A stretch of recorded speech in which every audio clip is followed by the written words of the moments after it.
You are listening to the Marketing Boss Podcast, episode number 4.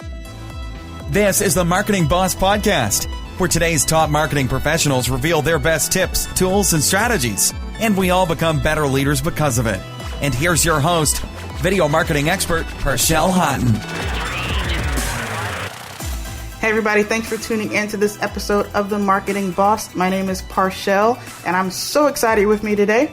We have got a great episode with a good buddy of mine, Sulaiman Rahman. He's born and raised in Philadelphia. He's a social entrepreneur and investor.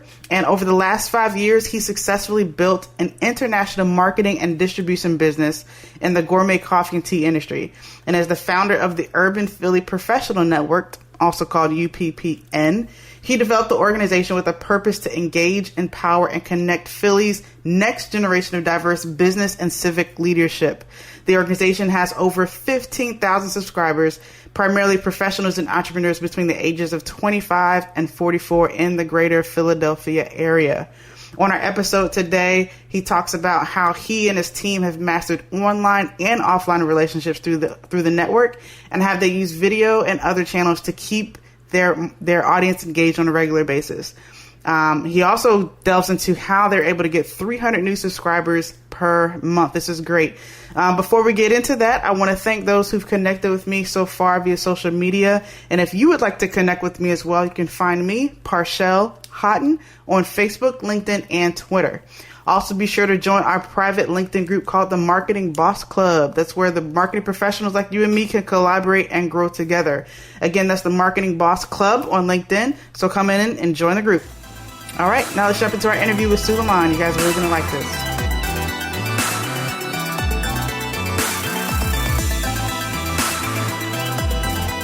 All right, you guys, I am so happy to welcome today to the show Mr. Sulaiman. Sulaiman, thank you so much for being here with me today. How are you? I'm well, Parshell. Thank you for having me on. Absolutely. Sulaiman is also a guy who, lives in Philly. He's doing some really, really awesome work. So actually, let's just delve right in that respect. Tell us a little bit about your experience in marketing and a little bit about you in general. Sure. Parshell, I didn't have any formal experience, actually, or formal education in marketing. My background was, went to the University of Pennsylvania for engineering, and later started to take some finance and accounting as I realized I wanted to be more of an entrepreneur than an engineer while I was at Penn. And early on was investing in real estate.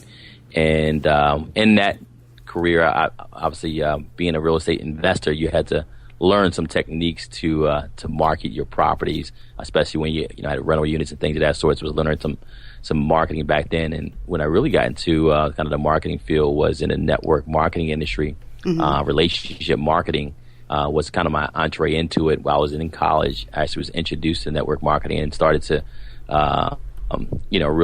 realize that marketing was changing, advertising was changing in that industry. Was kind of the sales pitch was the fact that advertising is changing. I kind of saw it right before my eyes. Saw the way that we went from major companies like TV broadcast and radio broadcast and traditional broadcast media had turned into a lot of more smaller niche media and relationship marketing that really democratized the media or marketing and advertising space, which gave us an opportunity early on to start urbanphilly.com, where the internet, there was this disruptive technology called email that came out, and folks were mainly marketing events through either the radio. They were advertising it through street teams and mailers, and we started to market events through email.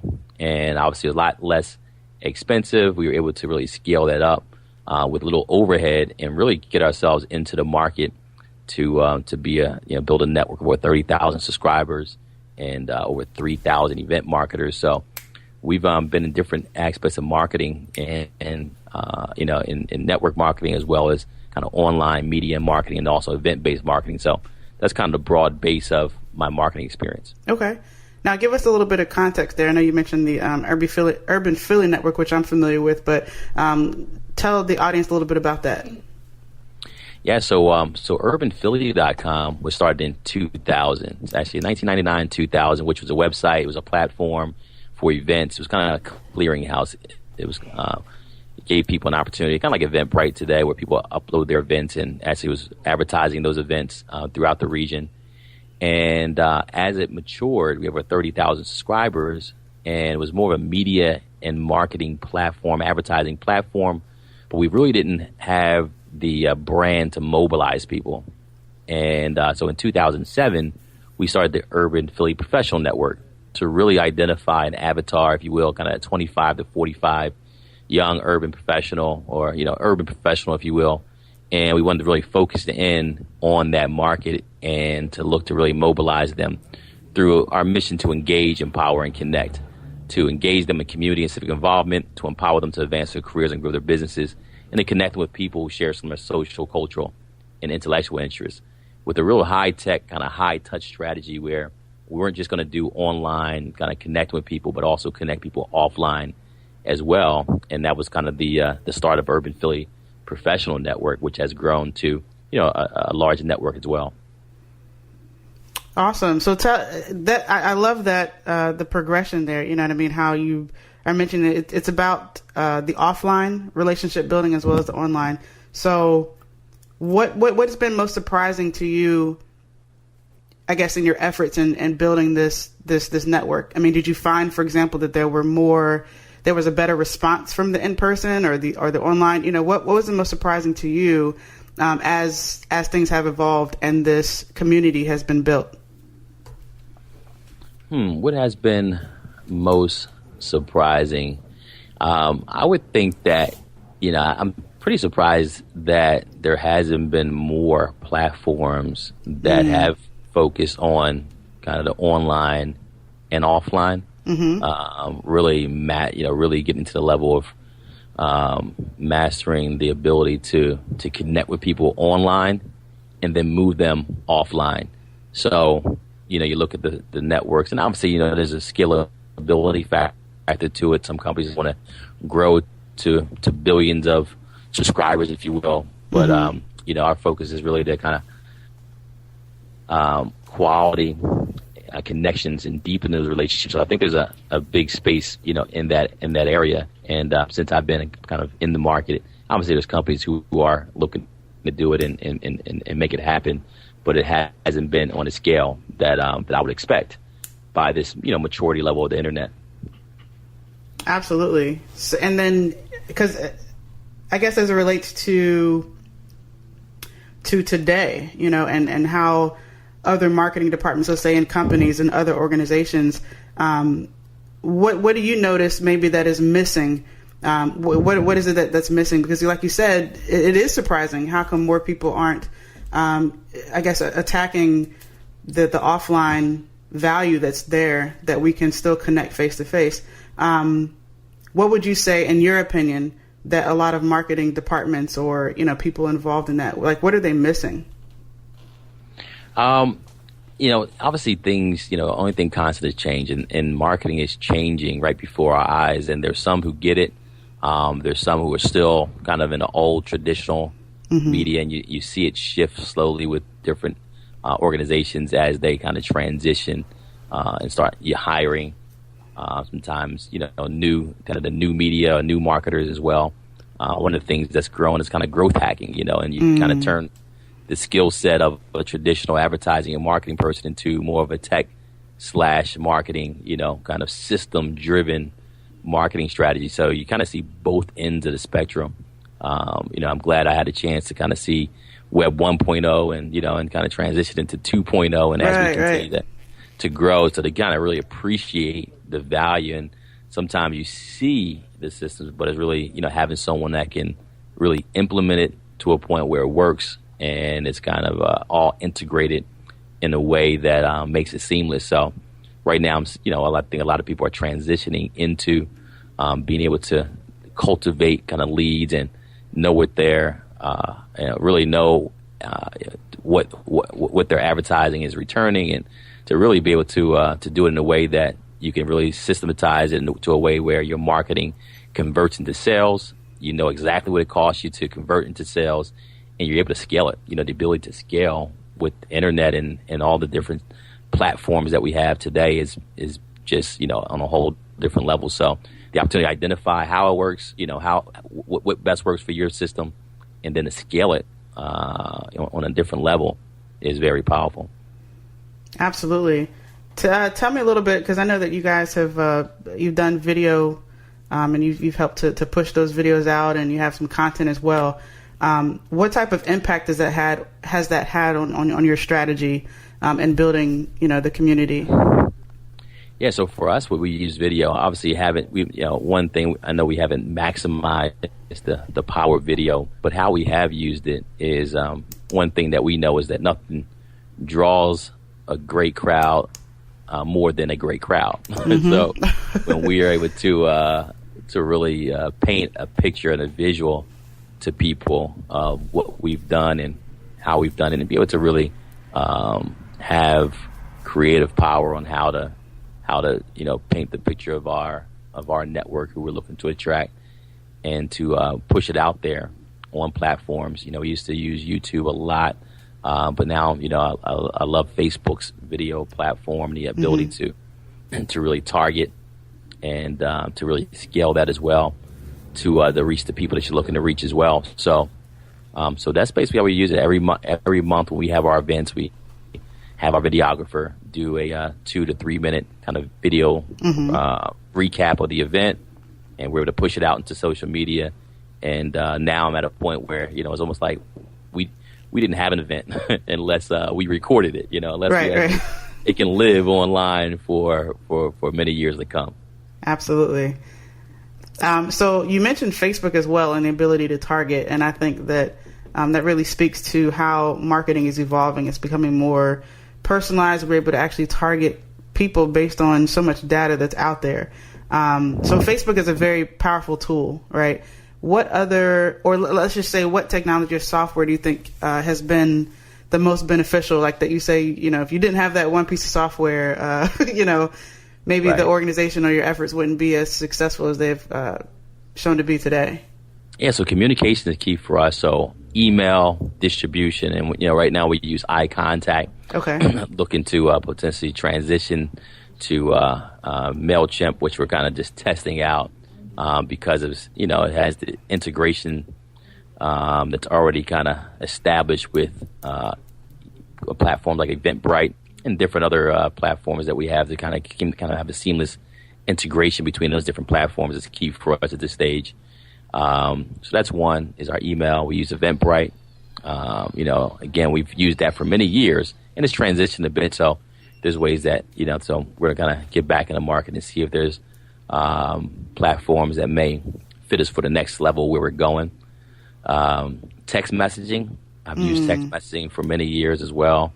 And I've used different platforms, none that I would, you know, want to promote at this stage, but text messaging and different platforms I've used have been great as well to be able to customize, to be able to touch people on multiple touch points. And now social media, obviously, to then retarget people. We all know that, you know, in marketing many times, in order to convert, you got to get the multiple touches, and to send too many emails obviously decreases your engagement there. So to have a multi kind of platform or multi-channel marketing approach to touch people different ways has been important for us as well. Okay. Now, what's standing out to me, of course, towards the beginning of our conversation was, you know, how you guys were able to develop an email list of 30,000 plus subscribers. Mm-hmm. I'm really curious about maybe what specifically you did to achieve that, because that's awesome. You know, a lot of businesses wish they had 30,000 people, or, you know, that they could be in contact with and build a relationship with. So, you know, what would you say in terms of your tactics or strategy? Like, how did that happen? Yeah, for a list building perspective, one of the things that we've always done is we've offered a lot of value in return for people to want to be a part, and for it to have a viral nature to it, to people that want to forward it to their friends. So we get about 300 plus, you know, new subscribers every month, just from people forwarding our events So our events are free. We have kind of a freemium business model to give people an opportunity to come in and experience the things we're doing and upgrade to other experiences that we have as well. But that's really been the key for us. It's having really engaging events that people want to be a part of and want to forward to their friends as well. So it's very organic. It gets the right kind of type of, also with the content of the event and kind of what you're looking to achieve. It tends to also narrow down the folks that see the interest in it and you're going to attract to it. So you're able to kind of target market just in the content of your marketing. If a person just wants to hang out and party, networking events and after work events aren't necessarily what's going to catch their attention. So we kind of know what our target market is, communicate it in a way through our copy, and then again, make sure that we create a type of event that people want to forward to their friends, and they forward to their associations and others that they believe will be interested. So each month we continue to grow in that respect. Gotcha. So there's a sharing that's going on in that case that seems to be really the key. Absolutely. Yep. So I guess, as we're wrapping up the show here, I definitely appreciate you being on, and we'll finish up with just a couple other questions. Sure. What would you say has been or is today your biggest challenge, and how are you looking to, address that challenge? Yeah, so one of the challenges for us is really just developing the products necessarily to really monetize the things we're doing. Obviously, one of the things we've done, we've grown a large list and an engaged list, and sometimes you can spoil your list as well. Okay, as far as events and things of that sort. So finding creative ways to monetize the list that also stays in line with our values. We're not necessarily just bottom line how much money we can make. It's really to you have a kind of a social entrepreneurship venture that we have with the professional network. So making sure that our monetization strategies and methods are also in line with our values and the mission of the organization as well. Absolutely. So one last question. I love asking this question to the people who've been on the show. What do you see in the future of marketing? If we fast forward maybe 10 years, 15 years, what do you see marketing looking like at that point? Well, I think that one of the biggest pieces is going to be mobile. We're moving to mobile applications, really figuring that out, really a mobile first strategy to be with people everywhere they go. I think that, the next big thing is a lot of little things, so being able to really bring together, as we're seeing the democratization of media, where there's a lot of small niche organizations that are, in groups that are pulling people together, but kind of that long tail, you bring them all together under, some common themes and common advertising and target marketing to these different audiences is really where things have been going and continue to go, down the line. But I think mobile is going to be big, kind of the Uberization of a lot of different business models that I think will be disrupted as people get, and what I recognize is sometimes there's ideas that are great, but they're before people have really adapted or kind of shifted themselves. So you can be a little bit ahead of yourself. So making sure that you stay in line with where people are naturally becoming comfortable with. And I think a lot of those ideas and strategies are out there right now. It's just a matter for people to really get to catch up with it, to make it as widespread as some of the other ideas. I remember in Web 1.0, there were some ideas just like we're seeing today that we thought that, we just knew just made a lot of sense, but we were kind of early adapters to it. So you got to be patient. Sometimes you're ahead of the curve with your concepts, but ultimately they tend to fall in line if it makes sense. Right. And I love that word you just said, Uberification. So the Uberization. Uberization. There you go. I'm going to start using that. I'm going to start using that. Well, Sulaiman, thank you so much for being on with us today. And to finish up, if there's any, last bits of advice that you might have for people listening and how they can reach you, we can wrap up after that. Yeah, I would just say the business owners that you always got to kind of reset yourself. And I mean, so much innovation that's happening. You can't get caught up in the old ways of doing things. You got to kind of start from scratch, because if you don't, I've heard it said that if you don't disrupt yourself, someone else will disrupt you.